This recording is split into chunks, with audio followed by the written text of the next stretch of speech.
হুমন্দি কয় গিরে তো ভিলেজ বাংলা পেজ তো সবাইকে স্বাগতম। তো আসলে পেজে কাজ করা, এখানে অ্যাক্টিভ থাকতে হবে, ভালো কন্টেন্ট করে অ্যাক্টিভ থাকতে হবে, ধৈর্য ধরতে হবে, এটাই তাহলে এগিয়ে যাবে। আসসালামু আলাইকুম, welcome back to my new video village Bangla.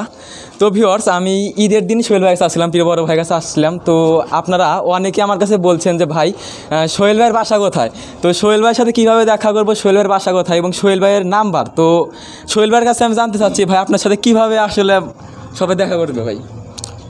দেখা করা আসলে আমাদের এলাকা হলো সলঙ্গা থানা, নাইমুড়ি গ্রাম, কিন্তু আমি বাড়িতে থাকি না। আপনাদের জেনে শুনে আসতে হবে যে আমি বাড়িতে আছি কিনা, আসলে দেখতে পারবেন, দেখা করতে পারবেন। তো আসলে সোহেল ভাইয়ের বাসাটা সিরাজগঞ্জ রোড থেকে তো কত কিলো হতে পারে আনুমানিক?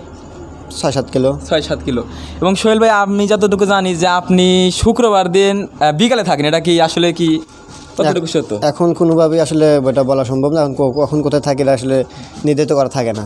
জি।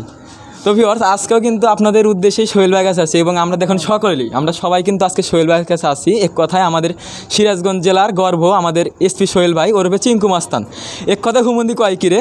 তো সোহেল ভাই যদি কিছু মনে না করেন, ভাইয়ের কাছে আমরা একটু আপনার ভয়েসটা ডায়লগটা চাই। হুমন্দি কয় কিরে। তো জি ভাই, তো আমার ভাই একটা ছোট্ট একটা পেজ আছে ভাই, ভিলেজ বাংলা। তো ভাই এখন আপনি যদি আমার পেজটা নিয়ে কিছু বলেন যে আসলে ভাই কীভাবে আমরা এগাতে পারি, মানে ভিলেজ বাংলা পেজ তো সবাইকে স্বাগতম। তো আসলে পেজে কাজ করা, এখানে অ্যাক্টিভ থাকতে হবে, ভালো কন্টেন্ট করে অ্যাক্টিভ থাকতে হবে, ধৈর্য ধরতে হবে, এটাই তাহলে এগিয়ে যাবে। তো ধন্যবাদ সোহেল ভাইকে আমাদের কিছু অনুপ্রেরণামূলক কথা বলার জন্য। তো ধন্যবাদ, আসসালামু আলাইকুম।